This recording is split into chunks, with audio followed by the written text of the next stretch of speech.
একটা কৃষ্ণচূড়া গাছ, কত সুন্দর লাল লাল ফুল হয়ে রয়েছে, কত ভালো লাগছে দেখতে। খুব সুন্দর, দারুণ, অপূর্ব।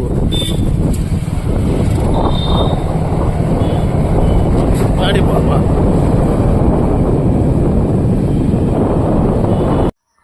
বন্ধুরা চলে আসলাম একটা লং ভিডিও নিয়ে। সবাই একটুখানি মন দিয়ে দেখবেন, কত সুন্দর সৌন্দর্য প্রকৃতির দৃশ্য দেখাতে নিয়ে চলে আসলাম। কত সুন্দর গাছে কাঁঠাল হয়ে রয়েছে পুরো গাছটাতেই, খুব ভাল লাগছে, দারুণ এইসব দৃশ্য। আর একটা মন্দির আছে খুব সুন্দর এখানে, পুরো বাগানের ভেতরে চারিদিকে আম গাছে ভর্তি, আম গাছ, লিচু গাছ, সব রকম গাছ আছে। এখানটায় মনে হয় ক্রিকেট প্র্যাকটিস হয় রাত্রিরে। খুব সুন্দর জায়গাটা, দারুণ, অপূর্ব।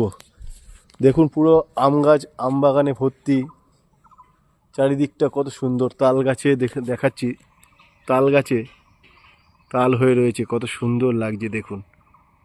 প্রকৃতির এই দৃশ্যগুলো, দুটো তাল গাছ আছে, এইগুলোই হচ্ছে সব থেকে মেন। আম গাছগুলো এতে দেখুন, আমগুলো কত সুন্দর ঝুলে রয়েছে, খুব ভাল লাগবে। এদিকে তাল গাছেও তাল হয়ে রয়েছে, নারকেল গাছ আছে। এখানে একটা রাধাকৃষ্ণর মন্দির, খুব সুন্দর সেট দিয়ে করা পুরো। আগে অন্যরকম ছিল, এখন অন্যরকম হয়েছে। দৃশ্যটা দেখুন।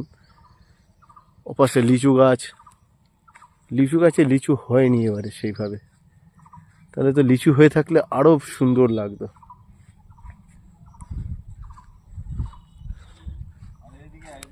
হ্যাঁ, আরও কিছু দেখাচ্ছে। এইদিকে আর একটা মন্দির আছে, পাঁচিল দিয়ে ঘেরা। এ পাশটায়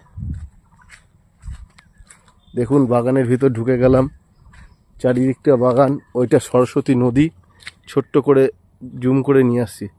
এই যে প্যানা হয়ে রয়েছে, আগে এটা প্রচুর বড়, এখান দিয়ে জাহাজ চলতো আগে। এটা হচ্ছে সরস্বতী নদী। খুব সুন্দর নিস্তব্ধ জায়গা, ঠান্ডা ওয়েদার, কি সুন্দর দেখুন।